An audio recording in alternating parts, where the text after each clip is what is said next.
Sir এখন MRI report দেখতেছে। Sir কি বলে তার অপেক্ষায় আছি আমরা।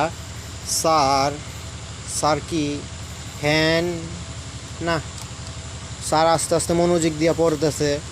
আপনার রিপোর্ট অনেক ভালো। ও আচ্ছা, ওষুধটা ঠিক মতো খাবেন আর টেনশন করবেন না, ঠিক আছে? ওকে স্যার, আর কিছু করা যাবে? রাত্রে ভাজানি টুজানি যাইব? নামাজ পড়বেন, ঠিক আছে? জি খাওয়া ইনশাআল্লাহ। দাওয়া কন্ট্রোল করবেন, বেশি জি। খাবেন না।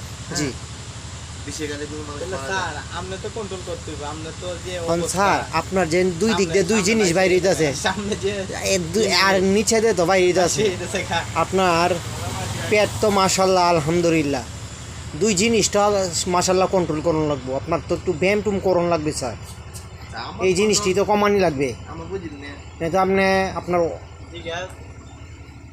বলেন। আচ্ছা, আপনি শুনুন, রিপোর্টে এই রিপোর্টে দেন তো।